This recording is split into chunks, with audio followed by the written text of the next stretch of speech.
Praise the lord. దేవుని శ్రేష్టమైన నామమునకు మహిమ కలుగును గాక. దేవుడు నన్ను మర్చిపోయాడు అని అనుకుంటున్నావా? లేదు, దేవుడు నిన్ను మర్చిపోలేదు. ఈరోజు కన్నీరు కార్చి కార్చి అలసిపోయావా? దేవుడు నీతోనే మాట్లాడుతున్నాడు. కన్నీటి ప్రార్థన చాలా గొప్పదైన ప్రార్థన. దాని విలువ నీకు తెలిస్తే కన్నీటితో నీవు ప్రార్థించడం నేర్చుకుంటావు. కన్నీటి ప్రార్థన ఊరకే రాదు. కన్నీటి ప్రార్థన విరిగి నలిగిన హృదయంలో నుండి వస్తుంది. భర్త తిడితే ఊరికే వస్తాయి కన్నీరు. ఎవరేమన్నా ఊరికే వస్తాయి కన్నీరు. ప్రార్థనలో కన్నీరు ఎప్పుడు వస్తాయంటే విరిగి నలిగిన హృదయంలో నుండే వస్తాయి. ఈ ప్రపంచంలో అత్యంత కాస్ట్లీ లిక్విడ్ ఏంటో తెలుసా? మెర్క్యూరీ, పెర్ఫ్యూమ్స్ కాదు. The most expensive liquid in the world is tears.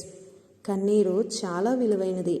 ఎందుకంటే నీ కన్నీరులో చాలా ఎమోషన్స్ ఉంటాయి. చాలా బాధ మన కన్నీరు రూపంలో నుండి బయటకు వస్తూ ఉంటుంది. ప్రియమైన తల్లి, ఎవరూ చూడనప్పుడు నీవు కన్నీరు కారుస్తున్నావే, గుండెను బాదుకుంటూ నీవు రోదిస్తున్నావే. ప్రియమైన తమ్ముడు, నీవును ఏడుస్తున్నావే, నా పరిస్థితి ఏంటి, నాకు సహాయం చేసేవారు ఎవరు, నా భవిష్యత్తు ఏంటి అని ఆలోచిస్తున్నావు కదా. దేవుడు నీతో కూడా మాట్లాడుతున్నాడు. నీవు కన్నీళ్లు విడుచుట నేను చూశాను, నీ ప్రార్థన నేను అంగీకరించాను అని. నీ కన్నీరు వ్యర్థము కాదు. కన్నీటి ప్రార్థన ఎంతో విలువైనది. ఆయన ఎప్పుడూ నిన్ను దాటిపోయేవాడు కాదు.